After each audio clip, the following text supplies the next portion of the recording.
Olá, bem-vindos ao podcast do Portal Maracaju. Hoje estamos com uma programação especial para você que quer saber aí dos assuntos, né, que estão bombando na internet. Olha, e tem muitos assuntos, hein? E especialmente hoje, no estúdio podcast, nós recebemos aqui uma pessoa especialista que vai resolver responder muitas coisas pra gente, tá? Eu vou falar com a Sirlene Borges. Olha só, ela é psicanalista, terapeuta familiar e especialista em mente humana. Realmente é algo muito especial e a gente vai conversar com ela agora no Portal Maracaju, nosso podcast. Bem-vinda ao nosso podcast, doutora Sirlene. Boa noite, obrigado por estar aqui em seu estúdio, é um prazer estar aqui. E eu estou muito feliz hoje de poder compartilhar também um pouco da minha opinião sobre o assunto do momento. Nós tivemos nas redes sociais imagens e vídeos, né, que nos deixaram um pouco curiosos a respeito do assunto que fala sobre bebês reborn. São bebês que simulam ali, né, um bebê de verdade, né, algo muito semelhante a uma criança recém-nascida. E isso tem causado uma polêmica muito grande porque elas acabaram adotando essas bonecas, né, que se parecem muito com bebês e acabaram sendo adotados como filhos de verdade, recebendo carinho, recebendo, né, muitas vezes alimentação, banhos, né, um tratamento, né, como se fosse uma criança de verdade, né? O que a doutora Sirlene pensa sobre esse comportamento, essa atitude que vem tomando conta aí das redes sociais? Bom, essa semana todos os profissionais da área da saúde, né, estão se manifestando sobre esse assunto. E eu também não vou deixar de dar a minha opinião, porque eu já fui questionada. Na minha opinião, como psicanalista, eu abomino esse tipo de situação, porque isso não é um bebê real, não é uma maternidade real e não tem nada de vida real. Então não há uma frustração, não há carinho, não há amor, não há uma retribuição da parte do boneco. Ele é um boneco de silicone, então não há ali como a mãe ter um retorno, como ela teria com um bebê de verdade. Mas, em algumas teorias, já foram usados os bebês reborn para colecionadores, até aí tudo bem, a gente costuma colecionar coisas, né? Colecionadores, também tem muitas mulheres de meia idade que adquirem esses bebês, às vezes, para conforto, porque os seus filhos já cresceram, já foram usados também em psicoterapia. Até aí, tudo bem, mas a ponto de colocar em carrinho de bebê, né, cadeirinha de carro, levar para shopping, levar para a UPA, hospital e exigir atendimento no SUS, aonde devem ser atendidas crianças de verdade, aí a gente está beirando já ao ridículo, né? Não tem como, na minha visão como psicanalista, eu reprovo isso, eu não aceito. Se um paciente meu disser para mim, eu quero ter um bebê e eu vou substituir a maternidade por esse bebê, eu digo, não, tratando comigo não. Você vai procurar outro especialista para te conduzir a isso, porque não há uma maternidade. Muitas mulheres estão deixando de ter bebê porque elas não querem ter a responsabilidade da maternidade. Então, estão adquirindo bonecas. Eu não quero trocar fraldas, eu vou comprar bonecas. Eu não quero levar para o hospital, eu não quero sofredores de parto. Então é mais fácil ter um boneco de silicone, né? Eu não quero acordar à noite, vamos adquirir um boneco de silicone. Na minha opinião, como psicanalista, estamos beirando a loucura. Isso não pode estar acontecendo na sociedade. Eu reprovo totalmente esse tipo de atitude de mães, que substitui uma maternidade real por uma falsa ilusão de um bebê que não é real. Porque o bebê de silicone, o boneco, ele não tem sentimento. E a gente não está falando de um bebê real, a gente está falando de um boneco de silicone, né, onde ele não tem sentimento. A mãe que adquire esse boneco, ela não vai ter um retorno, ela não vai ter frustração, ela não vai ter o amor desse boneco para ela, porque ele não tem nada para dar, ele não tem nada para contribuir, retribuir com ela. Então, a gente precisa cair em si que isso passou dos limites, né? Para colecionadores, tudo bem, até aí tudo bem. Mas aí você já ter ele como um seu filho real, levar para um hospital, que a gente já sabe que já está crítico o atendimento, né? E exigir um leito em que um boneco supostamente está com febre, precisa que o médico atenda e interne esse bebê, aí já é demais. E o que mais me choca são as pessoas dando palco a isso. Porque quanto mais você der palco, mais isso vai crescer. Eu não dou palco.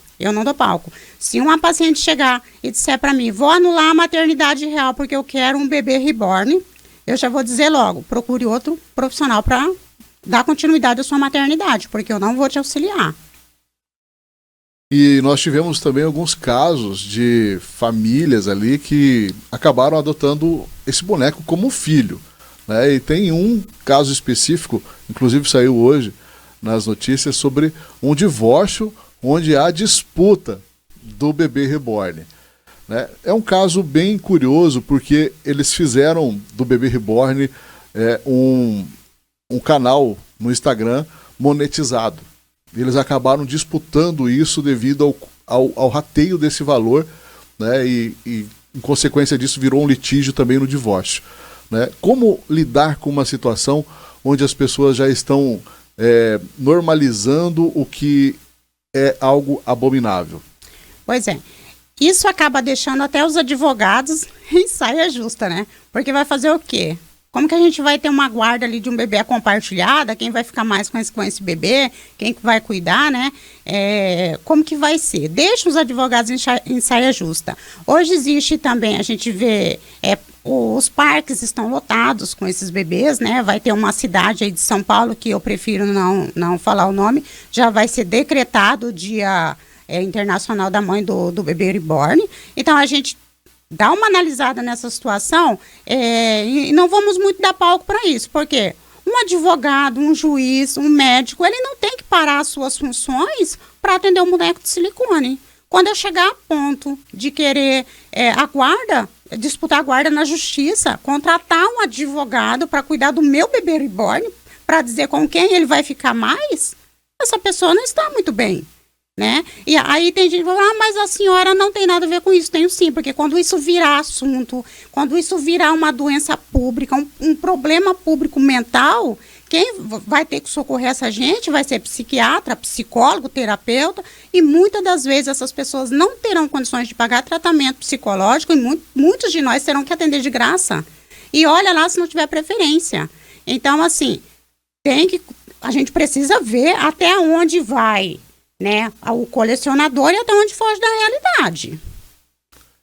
E nesse caso de voltar a brincar de bonecas, né, seria mais ou menos isso, né? As pessoas estão voltando à idade da infância, né? Seria mais ou menos essa a perspectiva aí na visão da doutora sobre esse tema tão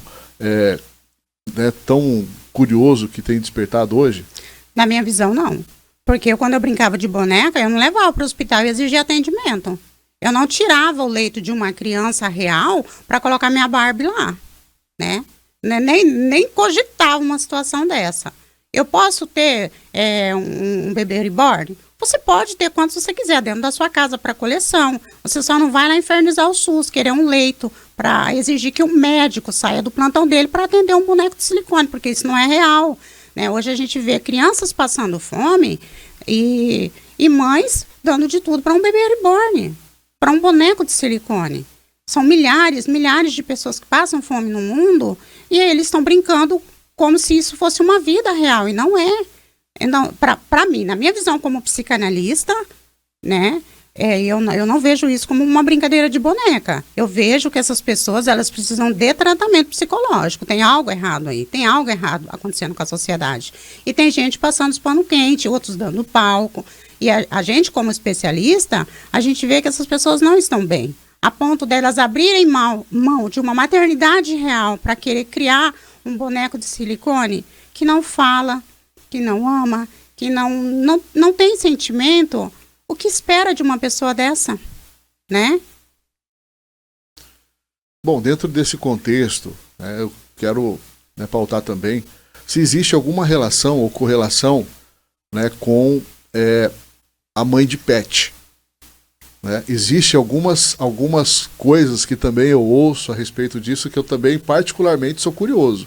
Se existe alguma relação sobre essa questão, porque nós vemos ali questões semelhantes, né? Claro que um pet ele tem uma vida e corresponde, mas eu queria observar também a ótica, na sua ótica a respeito desse tema, né? Vou te pegar um pouquinho agora fora do contexto, mas vai ser importante a sua reação nesse momento. Né? Me pegou porque eu sou mãe de pet. O quanto isso, né, tem uma relação, né, como quando a gente ouve mãe de reborn e mãe de pet, por exemplo. Na minha opinião, como psicanalista, eu não vejo nada igual. O pet, ele é real, né? Ele tem sentimento, ele brinca com você, você tem que cuidar dele, você tem que levar para o pet shop, você tem que dar remédio, você tem todo aquele cuidado com ele.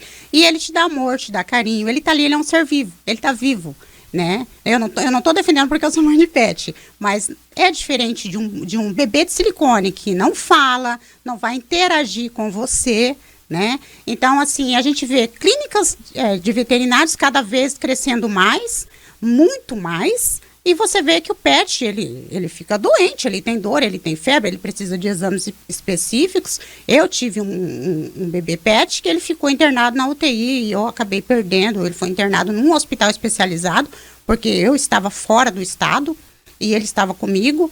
Então, assim, o hospital era de uma grandeza, assim, que o estado está de parabéns, a cidade está de parabéns, né? Então, assim, é diferente. Porque é uma vida, é uma vidinha. Ele te pede socorro. Os meus, pelo menos quando eles não estão bem, eles ficam tristinhos. Tem um que reclama, chora, eles não querem comer. É real, você está vendo, você está tendo comunicação. É diferente de um bebê de silicone. Bom, você esclareceu, né, para as pessoas que ainda tinham alguma dúvida a respeito da diferença entre ser mãe de reborn e mãe de pet, né, que é bem diferente. Né? Completamente. Olha, nós temos também, né, uma visão a respeito da maternidade. Qual a visão da psicanálise a respeito da maternidade, doutora? Eu, como psicanalista e terapeuta, eu tenho visões diferentes. Como terapeuta, eu estudei para acolher mães. Mas como psicanalista, eu observo um pouco mais por um outro lado.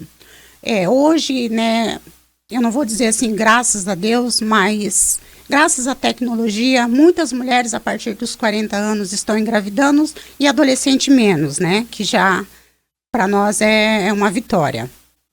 Mas a maternidade, ela precisa, eu apoio a maternidade planejada. Por que a maternidade planejada, ela consegue ter um pouco mais de sucesso? A mãe, ela precisa se programar para ter filho. Mas aconteceu. Não, tudo bem, aconteceu, vamos assumir a responsabilidade, porque é um filho, é um bebê de verdade. Agora, o ideal seria se programar para ter um bebê. Eu trabalho numa empresa o dia todo, meu marido trabalha, a gente tem uma vida corrida, a gente ainda não pagou a casa, a gente não tem um bom plano de saúde. Então, tudo isso a gente precisa pensar antes de planejar um bebê. Eu mesmo faria isso. Daqui 6 anos, eu imagino que eu estaria bem, então eu planejaria, sim, uma gravidez. Parava de trabalhar, agora eu quero ser só mãe, cuidar de um bebê. Por quê? Durante toda a pesquisa que eu faço e que eu estudo muito, o bebê... A criança até 5 anos, ele depende da mãe, depende da família. E hoje a gente vê assim, eu fui mãe solo, né? Eu não critico e nem estou desvalorizando creches e escola. Mas um bebê, quando ele nasce, ele precisa do colo da mãe, somente colo da mãe. Porque o colo da mãe é como se fosse o útero. É quentinho, é aconchegante, então ele quer ficar no colo da mãe.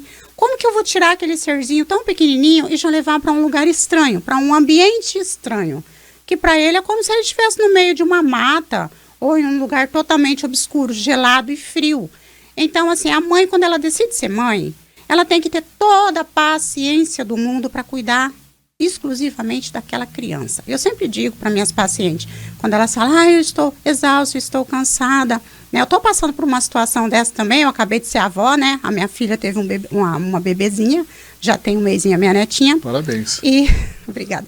E eu estou sempre aconselhando, filha, casa é para depois. Como eu aconselho minhas pacientes, casa você vai limpar quando você puder, teu cabelo você vai lavar quando der, o teu banho vai ficar para mais tarde, porque a preferência nesse momento é o bebê. Mas se eu colocar no berço ele vai chorar, se eu colocar no carrinho ele vai chorar. Lógico, até eu choraria. Imagina me tirar do conforto, me tirar de um lugar quentinho, gostoso, para me colocar numa cama gelada, num berço frio, estranho, um lugar que não tem conexão.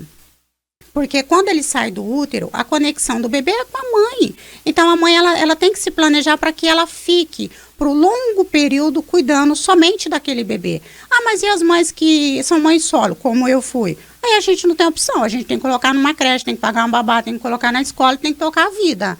Mas se puder programar a gravidez, né, seria bem melhor. A gente teria uma educação melhor, teria mais tempo para ficar com a criança, porque a educação ela começa de casa. Então, a mãe ela tem que ter muita conexão com o bebê. Amamentar, dar banho, conversar, dar carinho, brincar. Tudo isso é raiz que ela vai criar e que essa criança vai levar por toda a vida. Porque a nossa infância é o chão que vamos pisar durante toda a nossa vida. Ótimo, eu vejo que você tocou num assunto que parece assim, né, tem muita conexão com cheiro, com sabores, né? Muitas coisas que a gente gosta hoje, elas começaram ali naquele momento da infância. Na infância.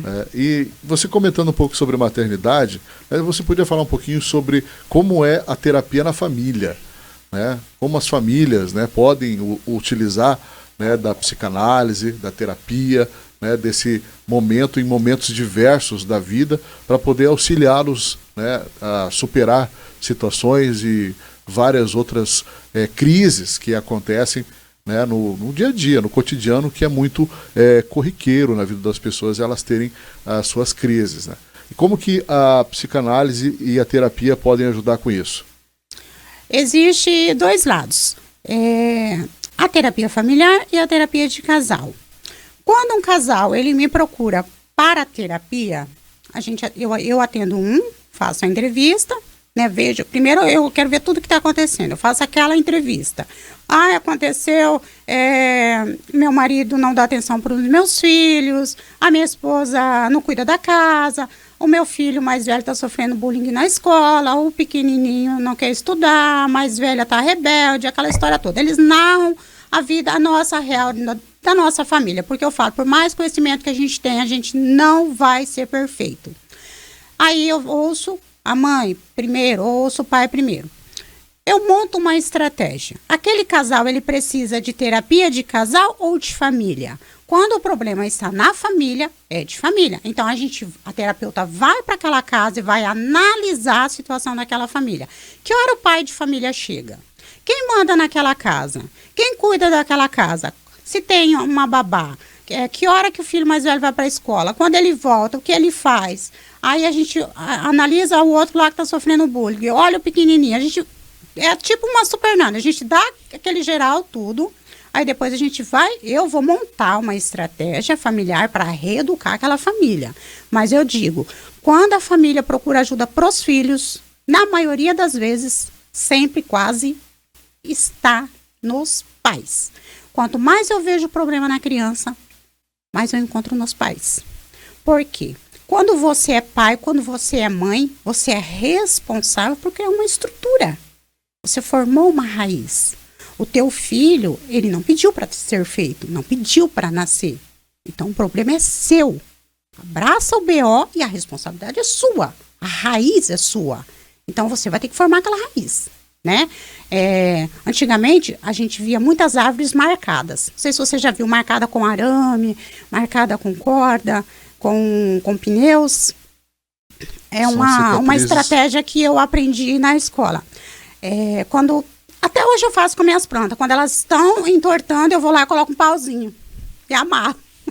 Aquela raiz, ela tem que crescer para cima. E quando retirar o arame ou o que você prender lá, vai ficar a cicatriz. Não existe educação sem cicatriz. E filho precisa de limite. E limite não se discute. Filho não precisa de independência. Quem tem que ter independência é quem paga pela independência. E hoje, muitas das vezes, quando a gente é chamado para analisar uma família, quem manda na família é o filho mais velho, ou o filho mais novo, ou a filha mais velha. O pai, o dono da casa, quem paga as contas, não manda nada. Aí a gente analisa tudo. Que hora que aquele pai chega? Ele é um pai ausente. Ele chega lá por 1h da manhã. A mãe trabalha o dia inteiro. A babá fica, sei lá, até que hora. A outra menina está sofrendo bullying na escola. O pequenininho é rebelde que só. A gente vai analisar aquela família, ninguém senta na mesa. Eu te pergunto, né, que agora eu vou te pegar. Qual é o móvel mais importante da casa que uma família tem que ter? Não é o sofá da sala. Não respondeu. Eu vou dizer. Não é o sofá, é a mesa. A gente cria a família na mesa, né? Coloca seus filhos reunidos. Mesmo que você tenha 1 ou 2. Eu, né, fui mãe solo e eu sentava sozinha na mesa com a minha filha, era uma mesa pequenininha, e eu tenho até hoje. Eu já tive várias mesas, porque eu gosto muito de trocar. Mas eu nunca me desfiz daquela mesa. Porque eu sei o sacrifício que foi para mim ter aquela mesa. Eu fiz diárias, eu trabalhava o dia inteiro como vendedora e à noite eu fiz diária numa pizzaria para comprar aquela mesa usada. Então eu reformo para guardar de recordação. É uma mesa pequenininha e a gente sentava só nós duas. Mas eu criei a minha filha numa mesa. Quando a minha filha se mudou para o litoral, que eu fui visitar a casa dela o ano passado pela primeira vez, faltava mesa na casa dela. Eu peguei uma balsa, fui numa cidade vizinha, comprei uma mesa e trouxe para ela. Porque eu quero mesa na casa.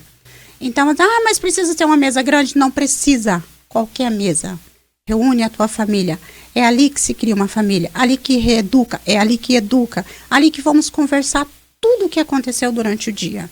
Aí o pai vai dormir, a mãe fica no celular, a outra menina se tranca no quarto, o pequenininho vai pro videogame, o outro lá bota um moletom, tampa a cabeça e vai embora. E ninguém sabe de nada. Então aí eu tenho que entrevistar um por um. Saber de tudo que está acontecendo para montar um roteiro. Não é fácil ser terapeuta de casal, não. Um dia minha professora disse para mim, quer seguir por esse caminho? Vai. Quer ir? Vai. Só depois não reclama. Teve um dia que eu estava bem cansada. Aí eu parei e pensei, eu quis. Eu podia ter escolhido outra coisa. Eu quis obra social, quis ser terapeuta de casal, terapeuta familiar. Então agora tem que aguentar o tranco. Porque não é fácil. Aí terapia de casal é o casal, né? Muitas das vezes é briga, infidelidade, discussão por conta de maternidade. Eu não quero engravidar, mas meu marido quer ser pai. Eu não quero isso. Aí eles procuram, quando é terapia de casal, tudo é mais fácil. A gente também mantém ali, faz uma dinâmica, né, do que está acontecendo com aquele casal para poder aplicar a dinâmica no casal. Bom, nesse contexto que você me disse, eu percebi que você toma muitas vezes algumas decisões, né, pautadas naquilo que as famílias reagem, né? Como elas se comportam, né? E existe alguma dor, né, que você precisa às vezes suportar vendo, né, essa dificuldade que as pessoas têm? Por exemplo, elas estão sofrendo por algum momento e você, nesse momento, você reage de alguma forma. Como que é? Você precisa ter uma emoção bem controlada também, eu imagino, né, para poder suportar ou para poder entender, né, todo esse processo que as famílias reagem ali. Dentro desse contexto da família, buscar terapia, né? Dentre o homem e a mulher, qual dos dois ali você percebe que tem mais dificuldades? A mulher. Na minha área, o homem busca mais ajuda. Eu já recebi paciente na porta do meu consultório que o patrão largou lá. Falou, toma aqui que quer se matar. Se vira. E eu não sabia o que fazer. Mas eu vou ser acalma, eu vou ter que chamar o bombeiro, porque eu sou só terapeuta. Minha mulher quer me largar. E aí vai, a gente conversa, né? Conversa bastante ali, 1 hora de conversa, calma todo o paciente. Aí depois tem que se dobrar para poder falar com aquela mulher, né? Que aquela mulher, né? O homem aprontou lá e a mulher não quer nem ver ele. A senhora vai conseguir falar com a minha mulher? Se ela querer falar comigo, eu vou falar com ela. Mas até agora, graças a Deus, dei conta, né? Dei conta. A gente vai, fala com a esposa, traz ela para terapia, conversa bonitinho. O que dá um pouquinho mais de trabalho é aqueles pacientes que chegam com mentira. No caso da infidelidade, eu só fui infiel uma vez. Só uma vez, doutora. E aí a minha mulher arrumou todas as coisas e já foi no juiz, as coisas minhas tá tudo no carro. Eu vou ter que voltar para casa da minha mãe, eu vou perder meu emprego. Aí eu chamo a esposa, vou conversar com a esposa, poxa, o cara traiu 6 vezes. Aí ele ainda olha pra mim e fala assim, ela vai conseguir fazer um desconto pra mim? Não, não vou fazer desconto pra você. Se ferrou seu casamento, você que pague a ajuda que você quer. A obra social que eu faço é para crianças que não podem pagar terapia, é para adolescente que está se cortando, é para mãe que está em depressão e pós-parto. Agora, quem procurou o problema vai ter que dar um jeito de arcar. E aí a gente consegue reconstruir aquele casamento e graças a Deus vão embora. Eu tenho exemplos de casais que até hoje me mandam mensagem me agradecendo. Eu sempre digo, não precisam me agradecer, eu só faço o meu trabalho. É o meu trabalho. Eu estudei para isso, eu gosto do que eu faço. Eu sempre repito, eu amo ser terapeuta, mas é uma coisinha assim, fica. Ele sempre manda aquelas mensaginhas, olha, eu tô feliz, olha, aconteceu isso. Então, assim, é gostoso, né? A gente recebe de vez em quando, porque não é fácil, né? Eu também preciso de terapia, todos nós precisamos de terapia. Aí tem dia que você tá tão para baixo e recebe uma mensagem lá de um paciente que você atendeu há tanto tempo. Oi, doutora, só para agradecer a senhora que eu tô tão feliz hoje, que a senhora salvou meu casamento. Falou, eu não salvei seu casamento, quem salvou foram vocês. Vocês deram o primeiro passo, vocês buscaram ajuda. E isso é muito gratificante. Para mim, como terapeuta, quando eu vejo, né, a restauração de um casamento, é muito bonito. Agora, infelizmente, tem casos que não tem volta, né, como é caso assim, de agressão. Aí já a gente, né, não consegue, às vezes, restaurar 100% o casamento. Muitas das vezes também acontece da gente restaurar aquele casamento e lá na frente o casal decidir se separar.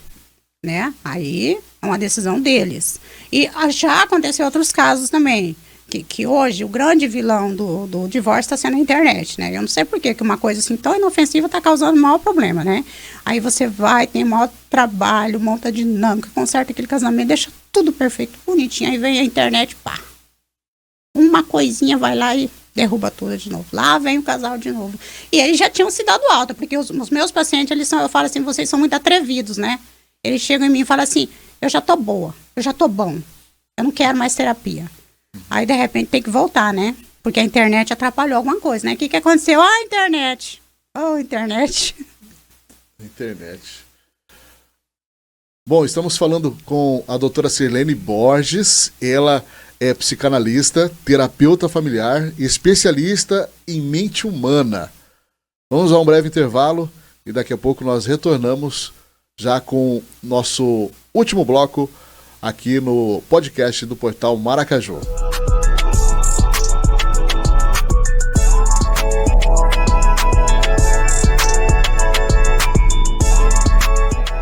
Estamos de volta aqui no podcast do Portal Maracaju, hoje recebendo a doutora Sirlene Borges. Ela que é psicanalista, terapeuta familiar e especialista na mente humana. Olha, agora acertei. Bem-vinda de volta mais uma vez. Estamos aí falando sobre terapia em família. Como a terapia vê, né, a família enquanto aos filhos. Como eu vejo hoje os filhos, Isso. eu vejo pais que não querem perder o amor dos filhos, que querem ser amados o tempo todo e por isso não corrige, não dá limite, não ensina o caminho da verdade, porque tem medo de ser rejeitado e tem medo de que os filhos não a amem. Você não é obrigado a ser amigo do seu filho, mas você é obrigado a ser pai. Se você puder ser amigo e pai, ótimo, muito bem, mas temos que ser pais. E pais têm que ensinar um bom caminho para o filho, dar bom exemplo. Você tem filho homens, eu tenho filha mulher. Você como homem, você tem que ensinar um bom exemplo para seus filhos, assim como todos os pais. Como tratar uma mulher, como você trata a sua esposa. Dar flores para a sua esposa, abrir a porta do carro para ela, tratar ela com gentileza. O seu filho vai espelhar em você. Quando ele tiver maior, que ele arrumar a primeira namoradinha ou a namorada que vier com o tempo, ou quem for, ele vai ter o mesmo exemplo. Ele vai ser educado, ele vai ser cordial, né? Ele vai ser um cavalheiro.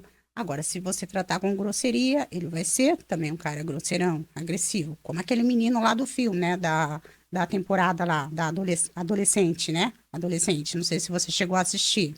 Porque aquele menino era agressivo, revoltado, ele tinha uma mãe ausente, ele não falava com a mãe, O pai era agressivo, tinha momentos que o pai tinha surto de agressividade, aí o menino ficava jogado até altas horas da noite sozinho, né? Porque um adolescente de 13 anos não tem que estar andando sozinho, tem que dar satisfação para os pais têm que saber onde os filhos estão. Muitas das vezes eu falo isso e tem muitas pessoas que não gostam, mas é uma realidade. Filho adolescente de menor, pai e mãe tem que saber onde que tá. Por quê? Os nossos filhos, até 21, 22 anos, eles não estão ainda totalmente formados. Então, eles acham assim, eu quero fazer tal coisa. Aí o pai diz, não pode. Você não pode. Ah, mas eu já sou grande, eu posso. Não, você é grande, mas você não pode, porque neurologicamente ele não está formado. Então, todo ato que ele cometer é responsabilidade dos pais. Né, responsabilidade dos pais. Ah, um garoto lá de 13 anos, eu vou pra festa rave. O que, que o pai e a mãe têm que fazer? Vai, eu vou atrás. Eu vou lá, faço outra rave no lugar. Eu arranco você de lá de dentro. Traz pra casa. Porque se ele cometer alguma coisa, é você que vai ser responsável. Ah, mas ele já tem 16 anos. Não interessa. Neurologicamente, ele não é formado. Essa formação ela só vai atingir a partir dos 21, 22, 23 anos. Com 23 anos, ele já é responsável pelos próprios atos. Antes disso, ele só quer a liberdade. Ele quer fazer o que ele quer, mas ele não tem responsabilidade sobre seus atos. Ele não tem ideia da consequência. Tipo, ele pode beber numa festa e pegar uma moto e bater. Ele não tem ideia que ele vai bater a moto e que vai gerar uma consequência. O que é uma consequência? Ele pode atropelar uma pessoa, matar uma pessoa, ele pode estragar o teu carro que você está pagando. Isso é uma consequência. E no momento da festa, no momento que ele está ali, ele vai gerir bebida, ele vai beber, mas na mente dele, ele pode pegar isso aí. Aí ele vai gerar aquela consequência. Ele não tem a ideia da consequência. Então, a responsabilidade da consequência é do pai e da mãe. Por isso que quando acontece algo com o de menor, o que a polícia faz ou o bombeiro? Vai atrás de quem? Do pai e da mãe. Geralmente tem aquela frase, né, que eu sempre brigo, porque eu quero quebrar isso, né? Eu falo, mulheres têm que ser unidas, tem que quebrar essa frase. Cadê a mãe desse menino? Onde que a mãe desse menino estava? Né? Esse menino tem mãe? Parece que só tem a mãe no mundo, né? O pai, a polícia vai lá, bate no portão, sai o pai, boa noite. Aí o policial diz, boa noite, cadê a mãe dessa criança? Aí lá vem a mãe, né? Já vem com desespero, né? Porque a cabeça de mãe, já quando vê um bombeiro, uma polícia na porta, pronto. Meu filho, é tragédia, né? É uma tragédia. É mais ou menos isso, tá? Filhos, adolescentes é responsabilidade de pai e mãe. Porque ele. E outra coisa, não tem que ter liberdade. Filho não tem que ter liberdade. Pai e mãe tem que ter senha do celular do filho. Pai e mãe tem que conhecer os amigos do filho. Nem que a tua casa vire um Big Brother, uma creche. Mas os amigos dele tem que estar dentro da tua casa. Você tem que conhecer os amigos dos seus filhos. Né? Filho de menor não tem que estar saindo de madrugada, voltando na hora que quer. Não tem que ter privacidade em porta de quarto. Trancou a porta, se você não abrir, eu arrebento. Porque tem que saber. O que você está levando essa mochila? Essa mochila para mim ver. Eu fui uma mãe muito crítica, mas eu fui mãe e pai.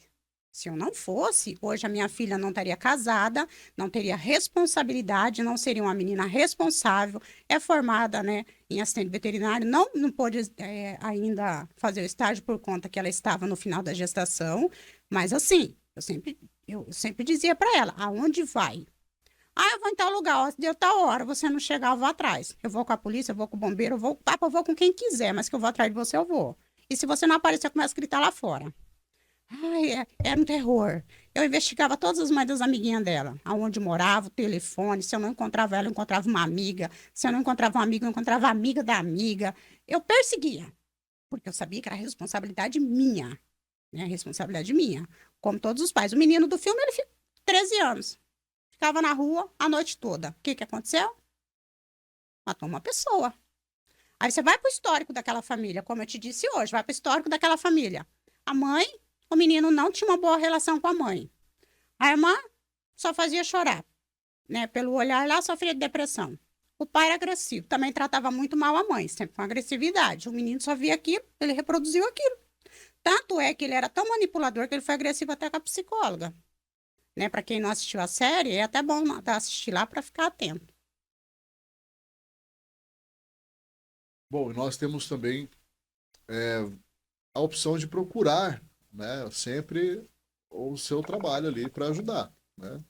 Toda vez que, né, as pessoas têm alguma dificuldade, eu tenho certeza que você está instruída profissionalmente ali para orientar essas pessoas das melhores né, opções, né, que você tem dentro da profissão, como, né, você estudou muito para isso, se dedica para isso, né? Ainda estudo. Respira isso. Respira isso. Eu falo no meu tempo livre, ou eu estou dormindo ou eu estou estudando. Então as pessoas elas precisam procurar ajuda e Sim. reconhecer esse momento é a parte mais importante, né? Sim. Eu sempre digo, o terapeuta, como psicólogo, como psiquiatra, ninguém está para julgar. A gente está para acolher. Então, ninguém vai para o terapeuta porque quer. Ah, eu vou lá para o terapeuta porque eu acho legal. Não. Todo mundo que vai, ele tem uma necessidade para ir. Ele precisa de algo, ele está indo lá. Ah, eu vou pagar uma terapeuta lá há 10 anos. Eu gosto de pagar. Não. Você vai porque precisa. Então, ali, expõe a tua vida, conversa, se abre. A gente não tá para julgar. O importante é buscar ajuda. Eu sempre digo, o mais importante, o primeiro passo é buscar ajuda. Casos de depressão, depressão maior, ansiedade, crise de pânico, busque ajuda. A gente está ali para acolher. A gente não quer julgar.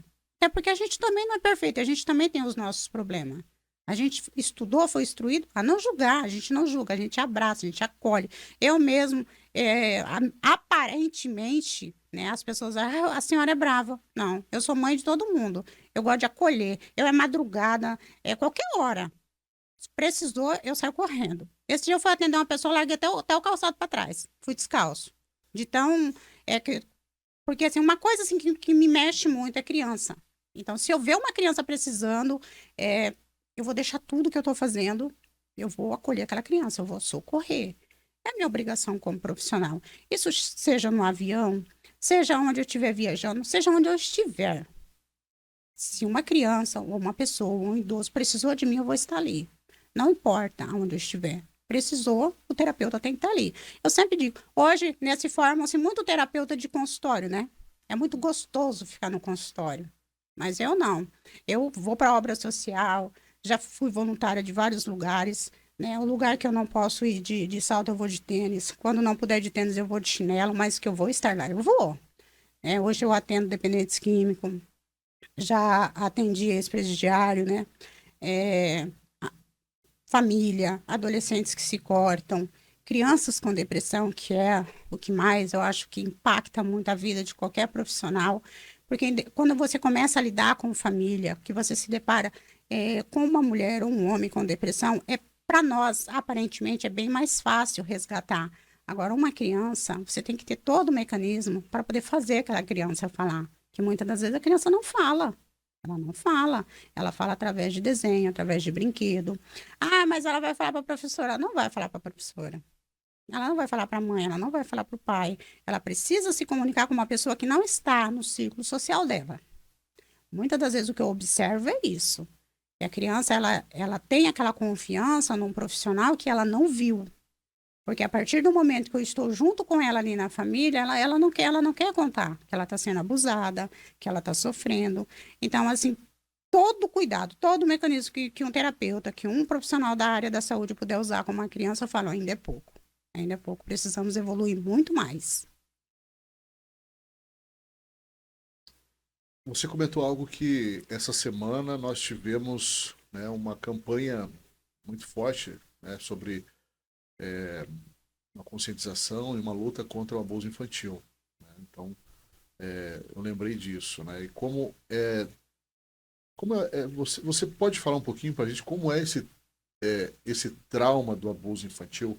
Porque a gente tem visto como isso gera um impacto, né, na vida da pessoa depois de uma certa fase, né? E isso parece que persegue, né, a vida toda, né, da pessoa.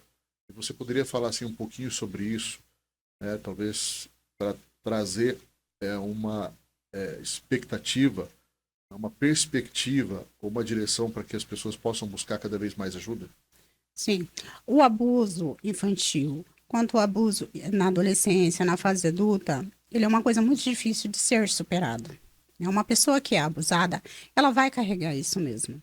Então, ela vai precisar de terapia, de atenção, de cuidados, de superação. E é uma coisa muito difícil de você resolver a questão do abuso.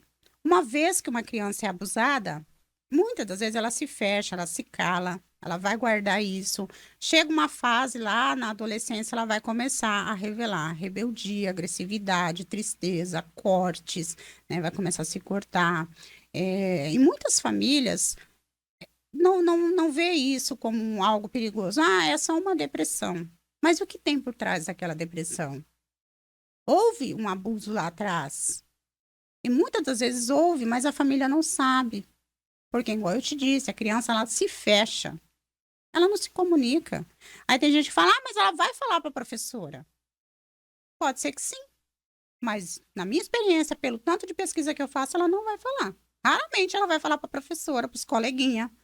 Ela vai falar para alguém que não está no círculo dela. E para fazer essa criança falar, igual eu te disse, é difícil. Né? Eu uso muito desenho. Eu uso desenho, como eu sou formada em comportamento humano, eu uso o comportamento daquela criança, eu observo. Eu atendo pouca criança, mais adolescente e família. Mas eu observo o comportamento daquela criança, como ela está reagindo, quais os desenhos elas estão fazendo, que tipo de desenho. Então ali eu já monto tudo e já sei que ali houve um problema. Se foi um estupro, eu vou saber. Se foi uma agressão, se foi um bullying que aquela criança está sofrendo, que no caso que mais a gente pega é bullying, eu já vou saber. Então, é muito necessário todo profissional ele se profissionalizar para ele conhecer o que a criança está querendo transmitir. Porque a criança ela não fala, ela se fecha. E o adolescente também, quando ele sofre um abuso, ele se cala. Ele depois fica revoltado, começa a se cortar, tenta, né, tirar a própria vida. Eu trabalhei no hospital. E muitas das vezes eu percebi assim que os adolescentes eles não gostavam nem de falar com o terapeuta. Quando eu vinha abordar com o adolescente, ele virava de costa. Eu falava, você não quer falar comigo? Não, não quero falar, porque eu não quero falar dos meus problemas pra gente estranha. Eu falava, então tá bom, vou embora quando você quiser falar comigo. Aí quando eu ia saindo, tia. Aí eu voltava. O que foi? Aí desabafava. Então, assim, mas eu não quero que ninguém saiba. Eu já peguei casos de adolescente totalmente assim, que pai e mãe já correu para Dourados, Campo Grande, e não teve recurso. Em 15 minutos. E o que mais assusta é que o abusador está dentro da família. Geralmente está perto, né? Os maiores casos chocantes sempre estão perto. As maiores brigas estão na família. Os casos mais chocantes de morte estão na família. Os abusos estão na família. Então, assim, orienta seu filho. Orienta. Ah, eu vou lá na van do tiozinho. Não tem van do tiozinho. Eu vou lá comprar um lanche lá. Não vai. Não vai. Já vai levar o lanche de casa. Ah, eu vou pegar carona com o tiozinho, que todo dia o tiozinho passa, vai me dar. Não vai entrar no carro de ninguém. Então tem que orientar. Lembra aquela da frase nossa de antigamente? Não falar com estranho? Tem que orientar. Não existe esse negócio de sair com pessoas desconhecidas, sentar em colo de pessoas desconhecidas. Não existe tio, não existe tia, não existe vizinho, não existe amigos. É pai e mãe ali presente. De olho mesmo. Conversa com o teu filho. Observa o gesto. Se aquela criança está fazendo xixi várias vezes à noite, observa. Se ela está fazendo xixi na cama. Se aquela adolescente está toda hora tomando banho, toda hora, vai observar. Se ela está tomando banho, algo aconteceu. Se ela está tomando banho toda hora, ela está querendo se limpar. Ela está dizendo para você. Se ela está se cortando, ela está com dor. Ela está com dor. Ela se corta para colocar aquela dor para fora. Vai ver o que está acontecendo. Entra no quarto, conversa. Se não conseguiu desabafar, não conseguiu conversar, não conseguiu falar, procure imediatamente um especialista. Procure um psiquiatra, um psicólogo, um terapeuta. Procure ajuda. Não deixe as coisas postergar. Ah, ela vai melhorar. Ah, ele vai melhorar. A criança não quer mais ir para a escola. Todo dia chora na hora de ir para a escola. Tem febre, vomita, tem dor na barriga. Vai investigar. Não tem que enfiar a criança no carro, brigar, ameaçar, pôr de castigo. Não tem que chantagear também. Eu vou te dar isso, eu vou te dar aquilo, eu vou te dar aquele jogo, eu vou te dar aquela boneca. Não. Não quer ir para a escola. Tá com dor na barriga todo dia. Tá chorando. Tá passando mal? Vai lá na escola, vai ver o que está acontecendo. Vai investigar que tem. E você comentando agora, eu lembrei que quando eu era mais jovem, né, falavam-se sobre o psicólogo. Né? Você precisa ir num psicólogo, né? E eu falava assim, não, psicólogo é só coisa para quem tá louco. né? Então existia muito, né, Preconceito. esse preconceito de que a pessoa que busca a ajuda profissional é aquele que já está num nível de desequilíbrio emocional, tá? Muitas vezes ali num estágio de insanidade, né? Então existe um certo preconceito na sociedade, claro, né, em buscar essa ajuda para que ele não seja taxado como uma pessoa louca, uma insana, né? Uma pessoa que precisou de tomar remédios e, né, buscar ajuda profissional para poder resolver seus certos tipos de problemas, né? Como que você, como profissional, lida com, né, esse olhar que a sociedade pode gerar através, por causa da sua profissão, gerar algum tipo de resistência, né, uma certa resistência, né, em querer buscar ajuda? Sim, tem muita resistência. Aliás, em toda terapia a gente lida com a resistência, né? O paciente ele começa, ele já não quer ir mais. A questão do preconceito é muito grande ainda, muito grande. E hoje, assim, principalmente em cidades do interior como a nossa, existe um preconceito maior. Eu já tive pacientes que dizem para mim que tem que me atender em casa, porque eu não vou lá no seu consultório porque eu não quero que ninguém me veja. E uma vez ela precisou ir lá. Aí ela disse assim: ai meu Deus, a mulher me viu entrar. Eu disse, mas a senhora nem conhece a mulher? Então, assim, é aquele preconceito. Você precisa me atender, mas você vai ter que ir em casa. Porque eu não quero que ninguém me veja. Outra hora, mas você vem me atender, mas vem em tal horário, porque esse horário não tem ninguém na rua. Vem em tal horário, que esse horário não tem ninguém na rua. Então, tá todo mundo almoçando ou foi trabalhar. Então, aí a senhora pode entrar, né? E existe também um outro preconceito. Eu já estive em reuniões, em lugares que só tinha médico e psicólogo. Quando a psicanalista chegou, todo mundo foi saindo. Aí ficou meia dúzia de gente, começou a olhar para mim e dar risada. Diz, ninguém, né, que as pessoas ainda têm como se diz, a analista está me olhando, né? Ela está me analisando. Eu não vou analisar ninguém. Eu vou analisar uma pessoa que paga para mim analisar ela, a pessoa que entra no meu consultório e que me diz a sua história de vida, e eu vou analisar ela, vou grampear tudo que ela está me dizendo lá no varalzinho, depois eu vou puxar tudo e colocar na frente dela. Isso aqui é você. Aí ela vai se assustar, vai dizer, eu sou, isso aí isso é você. Aí a gente vai montar um roteiro, né? Puxar lá da infância, porque todo profissional, né, como terapeuta, psicanalista, a gente trabalha a infância para a gente chegar na fase adulta. Então, assim, eu tenho um problema, nada para mirar para frente. Vamos lá ver a tua infância, como é que é? Como foi a tua infância? Hoje eu sofro de ansiedade, que eu não sei nem a causa da minha ansiedade, mas eu tenho ansiedade. Vamos buscar lá atrás? Não, mas minha infância foi legal, não, mas vamos dar uma olhadinha lá. Vamos começar lá atrás, vamos começar da tua infância. Aí a gente vai escavar toda a infância, vai passar pela adolescência, vamos chegar naquela fase adulta. Antes de chegar na fase adulta, já vai estar aqui, já. Tudo na mesa, tá aqui, ó. Essa é a sua história. Aí a gente monta ali, o paciente, esse sou eu? Esse é você. É muito preconceito ainda. Principalmente na área da psicanálise, né? Já teve gente que diz pra mim, não gosto que o psicanalista me olha. Não vou. Eu sentei do lado de um senhor, um empresário, e ele disse pra mim assim, e eu adapto islâmico, eu coloquei meu véu. Ele dois preconceitos, né? Islâmico e psicanalista. Porque deu uma pane no avião, aí o copiloto disse, vamos ter que voltar, porque, né, houve um problema no computador de bordo, a gente não pode seguir viagem. Aí o cara começou, ai meu Deus, e agora? Ai meu Deus, e agora? Aí eu olhei para ele e falei assim, como que você se chama? Porque eu vi que ele tava passando mal, né? Aí ele já ficou mais, opa, tá falando comigo, né? Aí ele, meu nome é fulano de tal. Eu disse, pra onde o senhor tá indo? Eu vou fazer 4 conexões. Nossa, 4 conexões?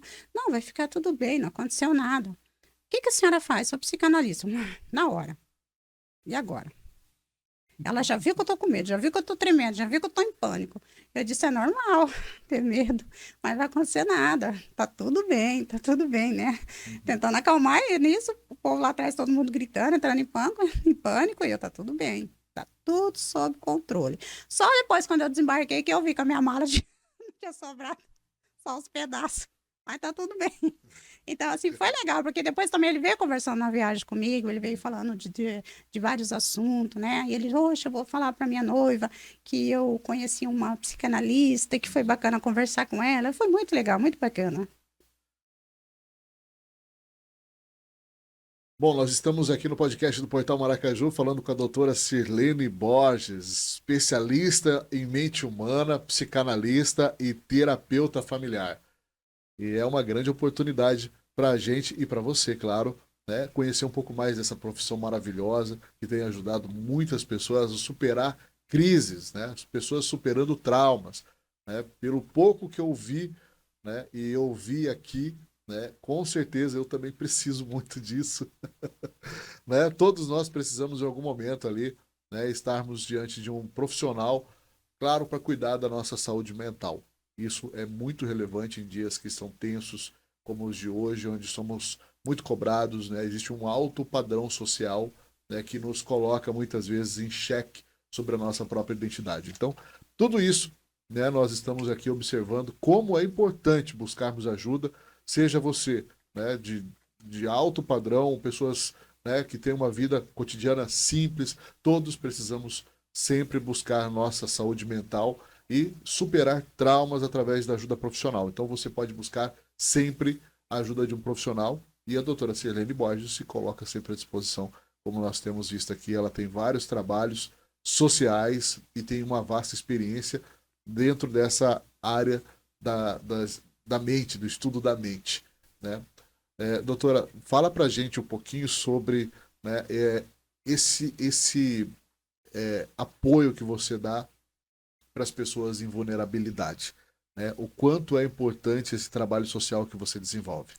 Sim, eu tiro um dia da semana, porque como eu te disse, hoje eu estudo neurociência também, né? Então eu divido entre meu trabalho, meu estudo, também o meu descanso e tiro os dias da semana para atender, fazer o meu trabalho social. Hoje eu atendo dependentes químicos, mas também atendo particular crianças que estão sofrendo de ansiedade, pânico, adolescentes, né, com ansiedade generalizada, depressão maior, que são aquelas pessoas que deixam de tomar banho, deixam de arrumar casa, deixam de se cuidar e que realmente não têm mesmo condições de pagar um terapeuta. Idosos, pessoas que realmente precisam. Aí eu faço ali uma lista e vou atendendo por necessidade, né? Porque eu também não consigo atender ali, se eu for atender todo mundo que não tem condições, eu não vou ter tempo nem para estudar, né? Porque a gente estuda muito, eu não paro de estudar. Então assim, eu faço uma classificação. Qual que é o mais urgente? É o adolescente que está se cortando, né? Eu vou atender o adolescente. Aí vou para criança, também adultos. Nunca falta horário para mim, mas sempre tem. Bom, agora eu quero falar um pouquinho sobre a sua vida pessoal. Olha só, né? Como você organiza o seu tempo diante de tantas atividades, tantos compromissos, né? Como que você organiza a sua vida? Você consegue organizar esse relógio? Seu dia tem 24 horas. Olha, eu tive que cortar um pouquinho do meu dia para ele ter 24 horas, porque já tá bem. Porque eu sou portadora de fibromialgia, então, assim, eu tenho muito cansaço. Quem tem fibromialgia sabe, né, que não é fácil, mas eu tenho minhas atividades, eu tenho minha meditação, eu tenho meus estudos, eu tenho pesquisa, eu pesquiso muito. Então, lá, hoje a gente tem pessoas, assim, que se dedicam a uma área. Eu dedico a pesquisa e estudo. Então, eu pesquiso muito. Como eu trabalho com serviço voluntário, eu pesquiso. Aí eu sou terapeuta de casal, pesquiso sobre casal, pesquiso sobre família. Eu também, né, tenho cursos. Eu também faço as minhas aulas particulares, né? Que eu tenho aula de dança, eu tenho casa, eu tenho marido, eu tenho pet. Então, assim, eu tenho trabalho também. Então, a gente, né, tem que saber organizar o relógio ali. E tem o tempo meu, que eu falo, que eu sempre digo, o tempo seu não é aquele tempo que você vai na manicure ou lá no salão para fazer o cabelo. Aquele não é seu tempo. Aquele é a higiene que você tem que ter. O tempo seu é aquele tempo que você tira aquele momento para você sentar no sofá, relaxar, assistir um filme, né? Quem toma um vinho, tomar um vinho, tomar um chá. É um tempo consigo mesmo, né? Não é meditação. A meditação é lá onde eu estou colocando a minha mente lá em ordem, né? Eu estou em estado de meditação, então não é o meu tempo. A meditação é uma obrigação minha, é um dever meu, né? O cabeleireiro também não é meu tempo. Meu tempo é aquele tempo livre que eu tiro para mim relaxar. Porque também sem esse tempo eu não vivo. Bom, então nessa agenda, né, você separa um tempo para você, para a família e para os seus clientes, né, os seus são clientes, né? São clientes quando você faz, são pacientes, são pacientes, isso. Então, observando, né, que você tem aí uma rotina, você trabalha com agendamentos ou você tem uma forma específica para atender as pessoas que te procuram, que buscam, né, o seu trabalho de terapia ou o trabalho que você tem, né, que fala da psicanálise. Eu trabalho só com agendamento, né? A gente agenda a entrevista, depois a gente agenda a sessão. Agora, se é um caso de extrema urgência, igual eu falei, tem que ser correndo para fazer o atendimento. Mas aí é caso que a pessoa às vezes não tem condições de pagar a terapia. Aconteceu lá um problema, né? Deu uma crise de pânico, eu vou lá, vou socorrer. Vou atender até o resgate chegar. Se for preciso ficar com aquela pessoa, vou ficar, vou acompanhar. Mas isso daí é a parte. Para marcar comigo é sobre horário. Eu trabalho com horário marcado. Porque eu também eu tenho uma agenda muito, muito apertada, né? Entre trabalho, os meus deveres. Trabalho com agenda, porque a terapia em si exige, não é só sentar e ouvir o paciente, né? A gente tem um cronograma, a gente tem dinâmica, a gente tem as sessões, então a gente tem que organizar. Eu também dou atividade, eu tenho que montar as atividades, montar laudo, montar, às vezes, a declaração, a ficha anamnética, tudo isso leva tempo. Bom, eu acho que, né, as pessoas perceberam bem como é importante buscar a sua instrução específica a respeito de alguns temas, né, como a gente comentou aqui, né, você falou várias, né, das suas atividades profissionais hoje, né, ligadas a essa saúde da mente, né, saúde da mente que, né, é muito importante, né, e para a gente complementar aqui, né, você podia falar um pouquinho da sua fé. Gostaria muito que você falasse um pouco da sua fé, vai ser muito importante, porque você comentou que faz parte também de um dos preconceitos que existe a respeito, né, do seu trabalho e da sua fé. Né? Então fala um pouquinho para a gente sobre a sua fé aqui no nosso podcast. A fé é muito importante. Independente da sua crença, da sua religião, a fé é muito importante. Eu venho de uma família evangélica tradicional, mas aos 18 anos eu meio que achei assim que não era o lado que eu queria seguir, mas eu continuei. Mais tarde, eu acabei me casando aos 32, o meu esposo já era evangélico e eu continuei.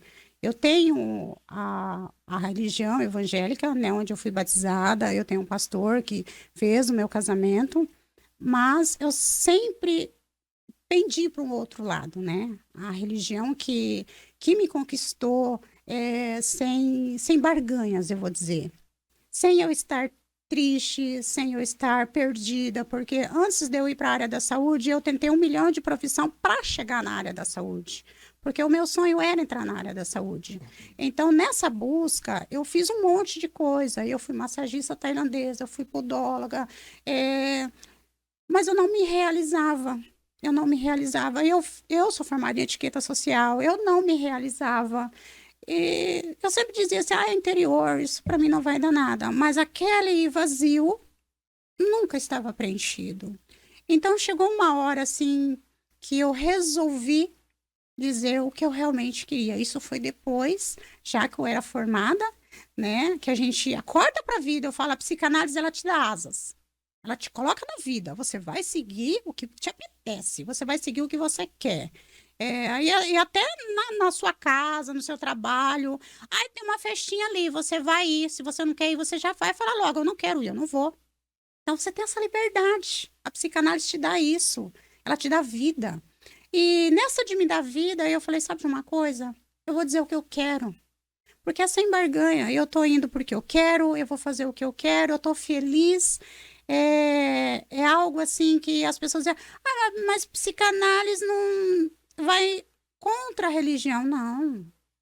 Psicanálise, neurociência, porque eu estudo neurociência, tudo se completa. tudo se completa, a religião se completa, é um apoio. Ai de nós se não tivesse, né, um apego, algo para se apoiar. Foi quando eu chamei meu marido e disse para ele, eu vou ser islâmica. É o que eu sempre gostei. Não adianta eu ir para a Europa e ser lá. Não adianta eu ir para outro estado e ser lá. Eu tenho que ser aqui. Ele disse para mim, é o que te faz feliz. Siga em frente. E cá estou. Então, enfrenta assim, né? Quando as pessoas falam, meu Deus, mas você estuda o islamismo? Estudo. É uma honra para mim. E a religião, ela oferece para as mulheres, porque 90% de quem procura o islamismo é mulher. Ela oferece para nós, mulher, uma segurança muito grande. Uma segurança enorme, imensa. Né? Eu vim de uma família tradicional, de uma família religiosa, e eu sou grata a tudo, sou grata ao meu pastor. Ele sempre será o meu pastor, né? Porque foi meu primeiro pastor. Mas eu acho que por tudo que eu passei na infância, uma infância difícil, na minha vida adulta eu fui vítima de agressão, vítima de violência, vítima de estupro. Então, para mim é importante hoje eu ser uma mulher livre, uma mulher que cuida de outras mulheres e ter uma religião que me apoia. Né? O Islã, ele é uma religião que ele acolhe a mulher, ele oferece segurança para a mulher. E o pouco que eu estou aprendendo, porque eu estudo, para você entrar, você tem que estudar muito, é mais estudo para a cabecinha da gente. É maravilhoso você ser acolhido. Quando você chega na mesquita, que vem a mentora, porque eu tenho uma mentora maravilhosa, ela já vem me vestindo, aquilo enche o coração da gente de calor, sabe? É uma emoção muito grande. E você se sente acolhida, né? Acolhida, respeitada, muito respeitada. Ao contrário de que muitas pessoas pensam, o islamismo, 90% de quem procura é mulher, e ele oferece muita segurança para as mulheres, dando a elas liberdade de divórcio, liberdade de casar com quem elas querem, liberdade de estudarem, fazer faculdade, ser independentemente financeira. E muitas das vezes, quando essas mulheres se casam, que elas não têm família, o marido paga uma boa pensão para que essa mulher seja segura. E se essa mulher tem família, ele as devolve para aquela família, para que essa mulher continue com segurança. E ele ainda continua cuidando dessa mulher. Então é uma maravilha isso. É bom as pessoas saberem, porque tem muita gente que... Eu acho que eu sou a primeira aqui em Maracaju, né? Não tem? Então é bom essa informação. Com certeza. Muitas informações chegando aqui, né? Então eu, né, até não consigo digerir tantas informações, né? Porque estamos falando assim de temas tão sensíveis hoje na comunidade, na sociedade, né? Então, você falou aqui de vários temas inicialmente sobre, né, questões da mente, né? E depois agora temas também sensíveis na questão da fé. Então, com certeza, né, doutora Sirlene, eu falo aqui porque essa nossa conversa, nosso podcast aqui tem sido um tanto quanto revelador, né? Revelador. No próximo eu venho de hijab.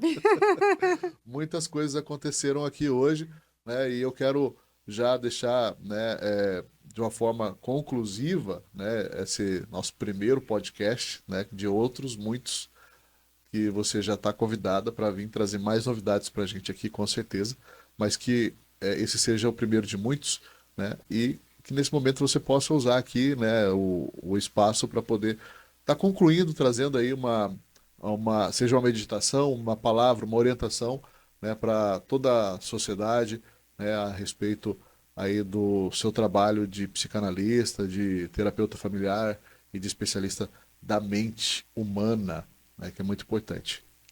Bom, como psicanalista, eu oriento sempre a não recusar ajuda, a buscar ajuda toda vez que for necessário. A gente não está para julgar, estamos para acolher, abraçar, seja lá qual for o problema. Estamos sempre de braços abertos.